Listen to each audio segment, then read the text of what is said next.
திமுக இரண்டாவது முறையாக ஆட்சிக்கு வராது என்ற வரலாற்றை இந்த முறை உடைப்போம். தஞ்சை பரப்புரையில் முதலமைச்சர் மு க ஸ்டாலின் சூளுரை.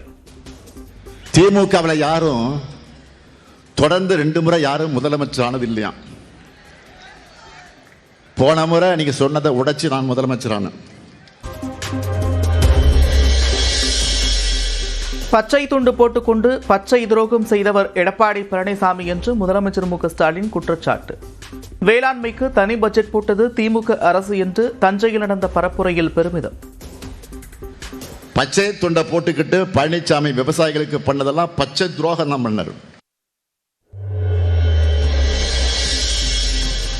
முதலமைச்சருக்கும் துணை முதலமைச்சருக்கும் வரும் தேர்தலில் மக்கள் பெரிய முடிவை அளிப்பார்கள். காஞ்சிபுரம் பரப்புரை கூட்டத்தில் அதிமுக பொதுச் செயலாளர் எடப்பாடி பழனிசாமி பேச்சு. 8000 ரூபாய் கூப்பன், குடும்ப அட்டைக்கு 10,000 என அதிமுக திமுக வாக்குறுதிகளை மக்கள் நம்புகிறார்கள். வீட்டுக்கு ஒருவருக்கு அரசு வேலை தருவதாக தான் சொன்னால் நம்ப மறுப்பதாக நாடக ஒருங்கிணைப்பாளர் சீமான் வருத்தம்.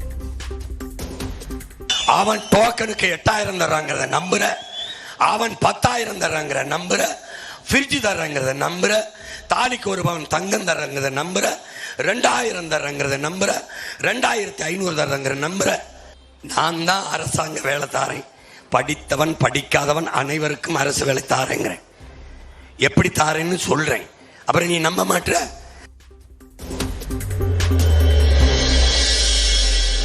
குறித்த நேரத்திற்கு செல்லாததால் காரைக்குடி பரப்புரையில் பேசாத விஜய்.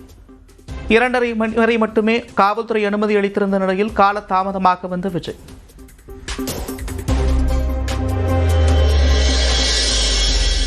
காரைக்குடிக்கு பரப்புரைக்கு சென்ற இடத்தில் திடீரென வேனில் இருந்து இறங்கி சைக்கிள் ஓட்டிய விஜய் கூட்டத்தில் சிக்கிய நிலையில் மீண்டும் வேனில் ஏறி ரோட் ஷோ சென்றார்.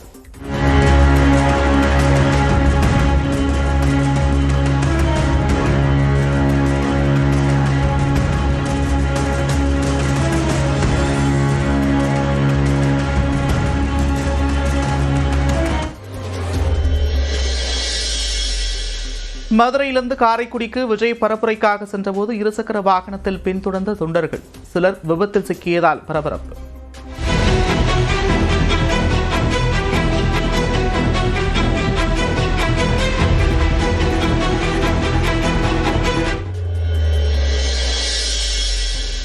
மதுரை வண்டியூர் அருகே விஜயின் பரப்புரை வாகனத்தின் முன்பக்கம் ஏறிய தொண்டர் மிதித்து கீழே தள்ளிய பவுன்சர்.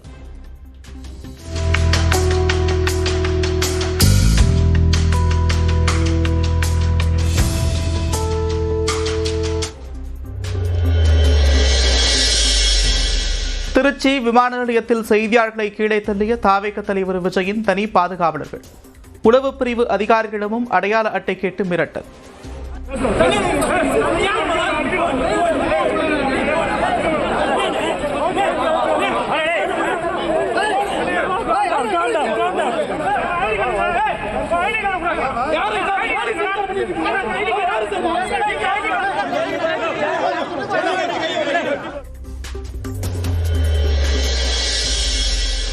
காரைக்குடி பரப்புரைக்கு வந்துவிட்டு விஜய் பேசாமல் சென்றது ஏன்? ஏதாவது அரசியல் கருத்து சொன்னால்தானே விவாதிக்க முடியும் என்று முன்னாள் மத்திய அமைச்சர் ப. சிதம்பரம் கேள்வி. அரசியல் அனுபவம் கிடையாது, இன்னைக்கு வந்தாரு காரைக்குடிக்கு, பேசாமையே போயிட்டாரு. அது எப்படி? அரசியல் தான், பேச்சு தானே, சர்ச்சை தானே, விவாதம் தானே. என் கருத்தை நான் சொல்ற மாதிரி அவர் கருத்தை சொன்னா தானே விவாதம் பண்ண முடியும். நான் பேசாம மடந்தையாக இருப்பேன்.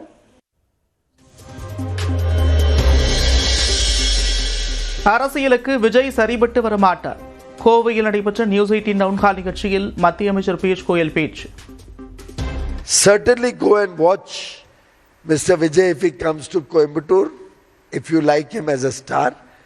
But a star, film star can be a film star, not necessarily a square peg going into. 4 ஆண்டுகளாக கோவை மாவட்ட பொறுப்பாளராக இருப்பதால் இந்த முறை கோவை தெற்கில் போட்டி. நியூஸ் 18 டவுன்ஹால் கருத்தரங்கில் திமுக முன்னாள் அமைச்சர் செந்தில் பாலாஜி விளக்கம். 4 வருஷமா இந்த வேலை தான் பார்த்துட்டு இருக்கோம். நாடாளுமன்ற தேர்தலுக்கு பிறகு சட்டமன்ற தேர்தலுக்கான பணிகள் கொடுக்கும்போது எங்களை மண்டல வாரியா பிரித்து பொறுப்பாளர்களை எங்கள் தலைவர் நியமிச்சாங்க. அந்த வகையில் மேற்கு மண்டலத்தில் பணியாற்றக்கூடிய வாய்ப்பை கொடுத்துருக்காங்க. எல்லாத்தோடு நம்ம பழகி இருக்கிறோம். தொழில் முனைவராக இருக்கட்டும், மக்களாக இருக்கட்டும், எல்லாத்தோடு பழகி இருக்கோம். இப்போ நம்ம அந்த வேலைகளை ஈஸியாக எடுத்துகிட்டு போக முடியும். அப்படி ஒரு வாய்ப்பாக கூட இருக்கலாம். கள்ளச்சாராய வழக்கில் திமுக சட்டமன்ற உறுப்பினர்கள் வசந்தம் கார்த்திகேயன் மற்றும் உதயசூரியன் 2 மாதங்களில் சிறை செல்வார்கள். வாக்குகளை வீணாக்க வேண்டாம் என்று ரிஷிவந்தியம் தேர்தல் பரப்புரையில் பாமக தலைவர் அன்புமணி பேச்சு.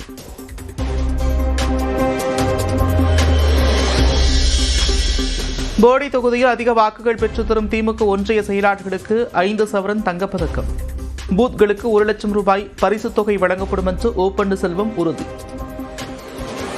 அதிகமாக வாக்குகள் பெறுகின்ற ஒவ்வொரு பூத்திற்கும் நானும் என்னுடைய பங்காக 1 லட்சம் ரூபாய் வழங்குவேன் என்பது அதோடு மட்டுமல்ல உங்களை எல்லாம் ஒருங்கிணைத்து அந்த பணிகளை சிறப்பாக அனைத்து பூத்துகளிலும் அதிகமான வாக்குகள் பெறுகின்ற ஒவ்வொரு ஒன்றியத்திற்கும் ஒன்றிய துணை செயலாளருக்கு 5 பவுனில் தங்கப் பதக்கம் வழங்கப்படும் என்பதை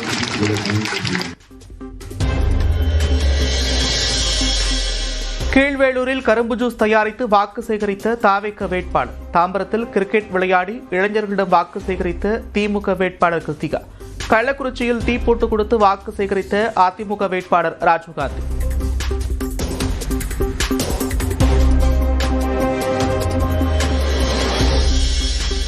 காஞ்சிபுரத்தில் கரும்பு ஜூஸ் போட்டு கொடுத்தும் கிருஷ்ணகிரியில் வடை சுட்டும் வாக்கு சேகரித்த வேட்பாளர்கள். வேலூரில் நெசவு செய்தும் நாகையில் துணிகளுக்கு இஸ்திரி போட்டும் வாக்கு சேகரிப்பு. சென்னையில் ஏப்ரல் 12ஆம் தேதி முதல் பூத் ஸ்லிப் வழங்கப்படும். வாக்குச்சாவடி நிலை அலுவலர்கள் மூலமாக வீடுகளுக்கே விநியோகிக்கப்படும் என்று அறிவிப்பு.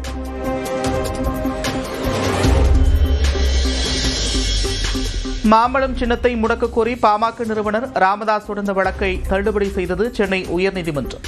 சின்னங்கள் ஒதுக்கீடு செய்யப்பட்டுவிட்ட நிலையில் வழக்கு செல்லத்தக்கது அல்ல என்று தேர்தல் ஆணையத்தின் வாதத்தை ஏற்று உத்தரவு.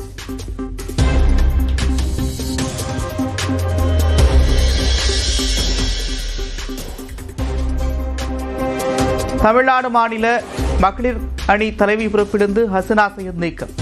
கட்சி விரோத நடவடிக்கைகளில் ஈடுபட்டதால் நீக்கப்படுவதாக அகில இந்திய மகளிர் அணி தலைவி அல்கா அறிக்கை.